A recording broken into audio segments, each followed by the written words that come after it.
Hello बच्चों, कैसे हो? आपका स्वागत है त्रिपान स्टडी सेंटर में। आज जो हम करने जा रहे हैं कक्षा 9th परमाणु की संरचना।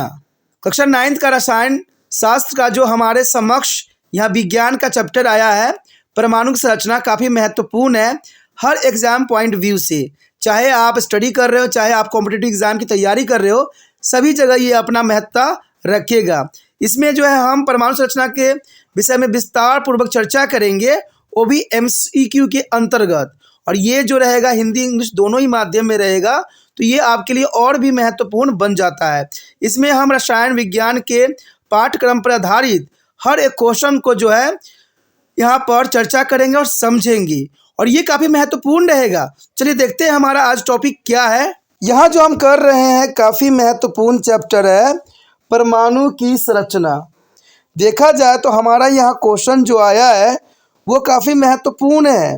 क्वेश्चन है किसी परमाणु के नाभिक में प्रोटॉनों की संख्या भी निम्न की संख्या के बराबर होता है। यानी किसी परमाणु के नाभिक में प्रोटॉनों की संख्या भी निम्न की संख्या के बराबर होता है। किसके बराबर होता है? क्या ए नाभिक में इलेक्ट्रॉनों की संख्या के बराबर होता है, या बी नाभिक में न्यूट्रॉनों की संख्या के बराबर होता है, या सी नाभिक में जो नाभिकी के बराबर होता है, या नाभिक के बाहर इलेक्ट्रॉनों की? तो यहाँ पर क्वेश्चन देखा जाए तो काफ़ी महत्वपूर्ण है। क्वेश्चन का आंसर भी दिलचस्पी होने वाला है। तो सबसे पहले जो है आप अपना आंसर दे दीजिए, या कॉपी पर लिख दीजिए, या कमेंट करके कमेंट बॉक्स में भी बता दीजिए। जहाँ भी आपको लगता है सुविधा कि आप मुझसे पहले आंसर बताते हो, तो वो काफ़ी महत्वपूर्ण रहेगा। तो आपने अपना जो है आंसर देने के माध्यम चुन लिया होगा, आपने दे भी दिया होगा। चलिए, बहुत ही अच्छी बात है। अब हम इस क्वेश्चन को जो है एनालाइज करने की कोशिश करें कि आखिर क्वेश्चन में किस बात की तरफ इशारा की गई है। देखा जाए तो यहाँ क्वेश्चन साफ है। किसी परमाणु के नाभिक में, किसी भी परमाणु के नाभिक में प्रोटॉनों की संख्या भी निम्न संख्या के बराबर होता है। किसके बराबर होता है? क्या ये नाभिक में इलेक्ट्रॉनों की संख्या के बराबर होता है? नहीं, नाभिक में इलेक्ट्रॉनों की संख्या के बराबर तो यहाँ पर मुझे नज़र नहीं आ रहा है। तो क्या बी नाभिक में न्यूट्रॉन की संख्या? नहीं जी, ये भी गलत है। नाभिक में न्यूट्रॉन की संख्या के बराबर नहीं होती है, यानी ए भी तो गलत गया। क्या सी है नाभिक में नाभिक के बराबर? देखिए, नाभिक में नाभिक के बराबर ये बात तो कहीं हद तक सही नहीं है। अगर हम डी ऑप्शन की तरफ नज़र करें तो डी ऑप्शन ही हमारा शेष रह गया है। क्या ये ऑप्शन सही होगा? नाभिक के बाहर इलेक्ट्रॉनों की संख्या, हाँ जी, ये सही है। नाभिक के बाहर इलेक्ट्रॉन, यानी डी ऑप्शन सही है। यानी किसी परमाणु के नाभिक में प्रोटॉनों की संख्या भी निम्न की संख्या के बराबर, यानी नाभिक के बाहर इलेक्ट्रॉनों के बराबर होता है। यानी डी ऑप्शन सही है। आप डी ऑप्शन के साथ जा सकते हो। चलिए देखते हैं अगला क्वेश्चन क्या है। अगला क्वेश्चन जो हमारे समक्ष आया है, क्वेश्चन है कि एक परमाणु में इलेक्ट्रॉनों की संख्या निम्न की संख्या के बराबर होता है। तो यहाँ क्वेश्चन काफ़ी महत्वपूर्ण है कि एक परमाणु में इलेक्ट्रॉनों की संख्या निम्न की संख्या के बराबर, किसकी संख्या के बराबर होता है? क्या ए नाभिक में प्रोटॉन के बराबर होता है, या नाभिक में न्यूट्रॉन के बराबर होता है, या सी नाभिक के बराबर होता है, या नाभिक के बाहर प्रोटॉन के बराबर होता है? क्वेश्चन यहाँ पर काफ़ी महत्वपूर्ण है, और आप अपना आंसर सोच सकते हो, अपना आंसर जो है देने की कोशिश कर सकते हो, क्योंकि ज़रूरी है। और आप इसको कमेंट के थ्रू भी दे सकते हो, या आपने एक नोटबुक पे जो है अपने आंसर लिख सकते हो। उसके बाद जो है चेक कर सकते हो कितना आंसर आपका सही गया। अगर आपने जो है आंसर दे चुके होगे तो चलिए हम देखते हैं, एनालाइज करके देखते हैं कि आखिर इस क्वेश्चन का आंसर क्या हो सकता है। एक परमाणु में इलेक्ट्रॉनों की संख्या निम्न की संख्या के बराबर होता है।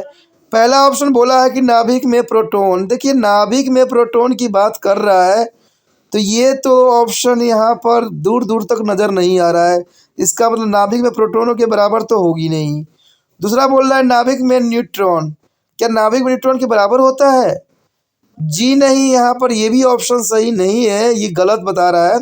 ठीक है, तो क्या सी नाभिक में के बराबर होती है? नहीं, आपको यही भरमार रहा होगा कि नाभिक में नाभिक के बराबर होता है, तो ये ऑप्शन गलत है। इस ऑप्शन के साथ आप नहीं जा सकते। तो इसका मतलब हमारे पास एक ही ऑप्शन शेष रह गया है, डी, नाभिक के बाहर प्रोटॉन। हाँ जी, ये आंसर आपका सही है। जिन बच्चों ने डी ऑप्शन लगाया है उनका सही है, यानी डी, नाभिक के बाहर प्रोटॉनों की संख्या। तो ये ऑप्शन जिन बच्चों ने चूज़ किया है वो सही है, लेकिन जिन बच्चों का ये आंसर गलत गया वो निराश ना हो। आगे और भी क्वेश्चन है, तो चलिए देखते हैं अगला क्वेश्चन क्या है। चलिए हमारा अगला क्वेश्चन भी आ गया है, काफ़ी महत्वपूर्ण है। क्वेश्चन है, एक परमाणु में इलेक्ट्रॉनों की संख्या भी निम्न की संख्या के बराबर होता है। अब यहाँ देखिए चैप्टर हम अगर एक एटॉमिक नंबर संरचना कर रहे हैं तो ये काफ़ी इसके अंतर्गत काफ़ी दिलचस्प क्वेश्चन है भाई ये। ठीक है, ऐसे ही क्वेश्चन में आप कंफ्यूज होते हो कि भाई सारे क्वेश्चन तो एक जैसे लग रहे हैं, हम आंसर दे तो दे किसको, लेकिन ऐसा नहीं है, सब एक जैसा नहीं है। सिर्फ आपको इसकी वेरिएशन को समझना है। देखिए एक परमाणु में इलेक्ट्रॉनों की संख्या भी निम्न संख्या के बराबर होता है, तो किसके बराबर होता है? ऑप्शन ए परमाणु में नाभिक के बराबर, ऑप्शन बी परमाणु में प्रोटॉन के बराबर, ऑप्शन सी परमाणु में न्यूट्रॉन के बराबर, या डी परमाणु में न्यूक्लियॉन के बराबर। तो सबसे पहले जो है आप अपना आंसर यहाँ पर चुन सकते हो। आपने जो आंसर चुने हुए सही होगा, क्योंकि मुझे पता है आपने जो है एनसीईआरटी के बुकों को जो है अच्छे से फॉलो किया होगा, लाइन टू लाइन पढ़ा होगा। जो बच्चे ने लाइन टू लाइन पढ़ा होगा उनके लिए आंसर देना बहुत आसान है, जिन्होंने नहीं किया है उनके लिए चलिए ये वीडियो काफ़ी महत्वपूर्ण रहता है, क्योंकि इसमें एनसीईआरटी के बीच बीच से ही क्वेश्चन को उठाया गया है, तो ये काफ़ी आपके लिए महत्वपूर्ण बन जाता है और ज़रूरी भी है। तो आपने अपना आंसर चुन लिया होगा और बता भी दिया होगा मुझे, चलिए अच्छी बात है। क्वेश्चन है कि एक परमाणु में इलेक्ट्रॉनों की संख्या भी निम्न संख्या के बराबर होता है, तो ये काफ़ी महत्वपूर्ण है। देखिए ए परमाणु में नाभिक के बराबर होता है, तो ये बात यहाँ पर शूट नहीं कर रहा है। इसका मतलब देखा जाए तो ए ऑप्शन यहाँ पर गलत सिद्ध हो रहा है कि परमाणु में नाभिक के बराबर तो होगा नहीं, ए यानी गलत है। दूसरा बोल रहा है परमाणु में प्रोटॉनों की संख्या के बराबर, क्या ये सही हो सकता है? हाँ जी, ये सही है, आप इस ऑप्शन के साथ जा सकते हो, क्योंकि ये एक सही बात है कि एक परमाणु में इलेक्ट्रॉनों की संख्या भी निम्न संख्या के बराबर होता है, तो वो है परमाणु में प्रोटॉनों संख्या के बराबर, यानी बी ऑप्शन इसका सही है। जिन बच्चों ने बी ऑप्शन दिया है उनका सही है, और जिन्होंने बाकी ऑप्शन चुना है वो गलत है। चलिए निराश ना होइए, आगे और भी क्वेश्चन है। कहते हैं यहीं पर जो है सिलसिला नहीं खत्म होती है, क्वेश्चनों की सिलसिला बहुत है। चलिए आगे देखते हैं अगला क्वेश्चन क्या है, जो काफ़ी महत्वपूर्ण होने वाला है।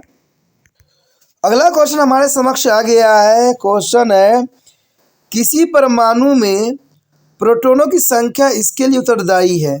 किसी परमाणु में प्रोटॉनों की संख्या इसके लिए उत्तरदायी, किसके लिए उत्तरदायी है? क्या परमाणु द्रव्यमान के लिए उत्तरदायी है, या बी परमाणु क्रमांक के लिए उत्तरदायी है, क्या सी द्रव्यमान संख्या के लिए उत्तरदायी है, या डी न्यूट्रॉन संख्या के लिए उत्तरदायी है?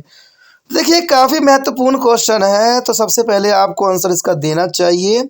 जो बच्चे इसका आंसर देंगे वो काफ़ी महत्वपूर्ण रहेगा, उनको भी अपना आंसर का जो है सही परीक्षण करना चाहिए, अपने ज्ञान की परीक्षण करना चाहिए कि भाई कितना आंसर का जो है मैं सही क्वेश्चन का आंसर दे चुका हूँ। तो ये महत्वपूर्ण रहता है, और इसका माध्यम है कि या तो कमेंट करके दे सकते हो या अपने कॉपी पे नोट करके दे सकते हो, तो ये काफ़ी महत्वपूर्ण है। आपने अपना आंसर सोच लिया होगा, चलिए अच्छी बात है। हम इसका आंसर जो है देखते हैं एनालाइज करके कि क्या हो सकता है। कहा है किसी परमाणु में प्रोटॉनों की संख्या, किसी परमाणु में प्रोटॉनों की संख्या किसके कारण उत्तरदायी होती है? तो पहला ऑप्शन है परमाणु द्रव्यमान की। चलिए परमाणु द्रव्यमान जो यहाँ पर है, यहाँ पर दिखाया जा रहा है कि ये गलत ऑप्शन है, ये सही ऑप्शन नहीं है, तो आप इस ऑप्शन के साथ नहीं जा सकते। जिन बच्चों ने ए ऑप्शन चुना है उनका जो आंसर है गलत है, और बी कहता है परमाणु क्रम। क्या आपने परमाणु क्रमांक को चुन लिया? जो जिन बच्चों ने जो है परमाणु क्रमांक की ऑप्शन चुना है उनका ऑप्शन जो है यहाँ पर है बिल्कुल ही सही है, यानी बी ऑप्शन यहाँ पर सही है। जिन बच्चों ने परमाणु क्रमांक चुना है उनका आंसर यहाँ पर सही जाए।